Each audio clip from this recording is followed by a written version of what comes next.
If you are lucky enough to win the lottery, the first thing that you should do is nothing. The best way to get more happiness out of your money is to give it away.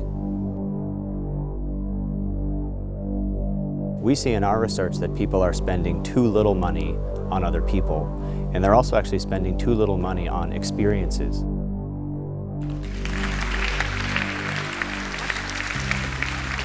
It's not actually true that money can't buy you happiness. That I'm going to tell you about a particular way that you can spend money to get happier from some research that we've been doing. And so we actually tell people, if you think money can't buy happiness, all it means is that you haven't been spending it right.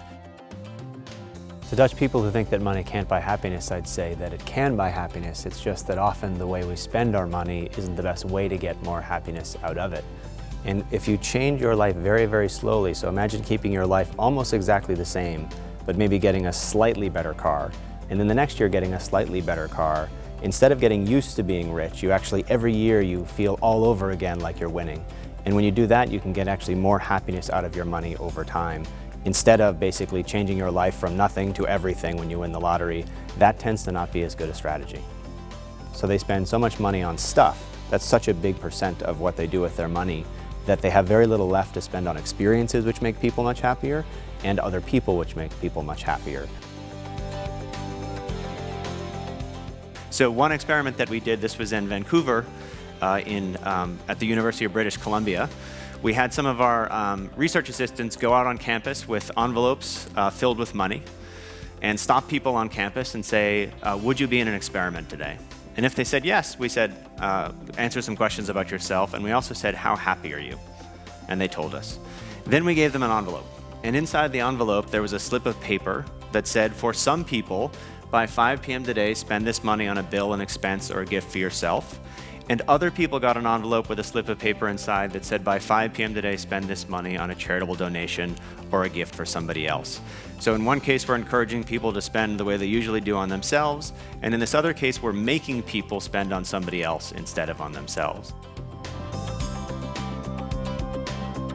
In our research, we find out that little amounts of money given to other people produce a boost in happiness. So as little as, in some studies, $5 US is enough money over the course of a day.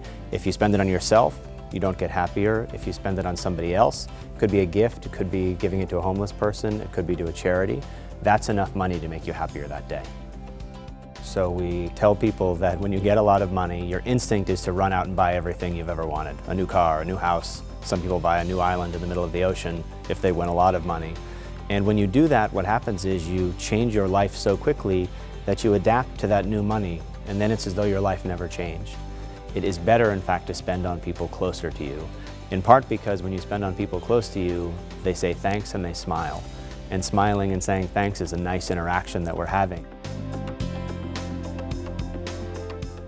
I think there are actually many reasons why giving money to others makes us happier than spending on ourselves. One is just we spend so much money on ourselves that an extra thing for ourselves isn't really going to make that much difference. It's like once you've eaten 50 cookies, the 51st cookie isn't going to do that much for you because you've already had so many cookies. It's just like buying for yourself. The 51st thing you buy for yourself doesn't make that big a difference in your life. But the first thing that you give to somebody else is really a unique experience that you're having, and that's one reason why it makes you happier. Then the other reason why it makes you happier is exactly that it's to someone else. So instead of focusing on yourself and sitting in a room and enjoying your possessions, you're connecting with someone else when you give. If you give to a family member, if you take a coworker out to lunch, you're actually creating or strengthening a social connection. And one of the absolute key predictors to being a happy person is exactly that, social connection, having friends, having social support. To the extent you can't buy friends and you can't buy love, but to the extent you can use your money to strengthen relationships between you and other people, much better way to get happiness out of money.